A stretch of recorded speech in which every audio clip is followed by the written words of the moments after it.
রাজধানীর মূল সড়কে দাপিয়ে বেড়াচ্ছে ব্যাটারি চালিত অটোরিকশা। আর পাড়া মহল্লার ছোট বড় সব গলিতে এই পরিবহনগুলোর দাপটে কোণঠাসা পায়ে চালিত রিকশা চালকরা। বাস্তব সত্য হলো, বাণিজ্যিক নাম করে আবাসিক ভবনের বিদ্যুৎ চুরি করে চার্জ দেয়ায় আবাসিক মালিকরা পড়েছেন বিপাকে। ফলে প্রশ্ন হলো, কার বিদ্যুৎ বিল কে দেয়? হাসান বিশ্বাসের ক্যামেরায় আবু সাইদ উপর ধারাবাহিক 5 পর্বের বিশেষ প্রতিবেদনের দেখুন আজ তৃতীয় পর্ব।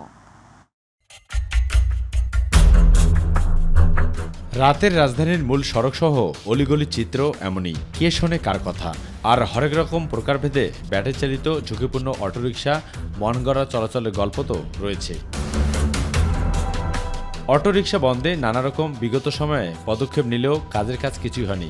বাস্তব নিখাত সত্য হলো, বাণিজ্যিক নাম করে আবাসিক ভবনে বিদ্যুৎ চুরি করে চার্জ দেয় আবাসিক মালিকরা পড়েছেন বিপাকে।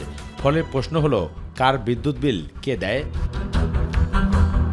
প্রশ্ন যখন এমন, তখন উত্তর দেন এই অটোরিকশা ম্যানেজার। আবাসিক না বাণিজ্যিক এটা কি জানেন? এটা আমি অতটুকু বলতে পারবো না। অত দূর কারেন্টের বাণিজ্যিক ব্যবহার করে না, আবাসিক ব্যবহার করে, এটা তো বলতে পারবো না। পাশাপাশি সড়কের নিয়ম শৃঙ্খলার কোনো বালাই নেই। যত্রতত্র অটোরিকশা অবাধ বিচরণ। গুটি কয়েক বড় সড়ক ছাড়া রাজধানী সহ সারা দেশের সবখানেই যেন এখন রাজত্ব করছে ব্যাটারি চালিত অটোরিকশা। পায়ে পেট্রোল রিক্সাটা চালায়, যে একটা পরিশ্রম, কিন্তু আমরা যে অটোটা চালাই এটা এতটা পরিশ্রম নাই। যারা গাড়ি কিনছে, যারা অটো চালাচ্ছে, তাদের জন্য তো সমস্যা। পায়ের তো আছে, পায়ে তো সবে পারে না।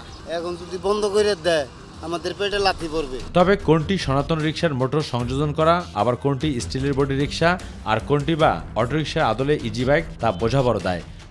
চিপাচাপা দাম জোটের লেগে কম পায় কারণে মেন রোডে যায়, সবাই যায় না, কত যায় আর কি। রাজপথে না চললে আমরা তো ইনকাম করতে পারবো না, আমাদের ইনকাম বন্ধ হয়ে যাবে। ইনকাম কিভাবে করবো আমরা? যে রাস্তাগুলো যেভাবে ওয়াইডলি গভর্নমেন্ট চিন্তাধারায় করা হয়, বড় বড় ভিআইপি রোডে পৃথিবীর কোথাও এভাবে চলে না। বেশিরভাগই তো মরণদূত। এটা আসলে অনেকটা সুবিধাবাদী আছে, কিন্তু বেশিরভাগই মরণদায়ক আমার কাছে মনে হয়। তবে সারা দেশে ইতিমধ্যে সয়লাভ হয়ে গেছে অনুমোদনহীন ব্যাটারি চালিত রিকশা। টোকেনটা দেয় কিসের জন্য? এই এলাকা পারমিট, রুট পারমিট দেওয়ার লাগে। কত টাকা করে নেয়? মাসে 3000 নেয়। এখন একটা যে ট্রাফিক ধরে, এদেরকে কিছু মনে করেন না হলেও মনে করেন কিছু হলে দিয়ে সারা লাগে গাড়িটা। পোলা পানি যদি মনে করেন রাস্তাঘাটে আটকাইতো, মানে 1000 টাকা 2000 টাকা এরকম করে চাঁদা নিত আমাদের কাছ থেকে। যেগুলো ঠিক আছে, আমরা যতদূর সম্ভব সাবধানে চেষ্টা করি, যে কোনো যে না বাদ যায়, কাজ ক্ষতি না হয়, সে অনুযায়ী আমরা চলার চেষ্টা করি। যানজট নিরসনের ক্ষেত্রে কোনো এক সময় নগরবাসীকে মাঠে নেমে আন্দোলন করতে হয়েছে।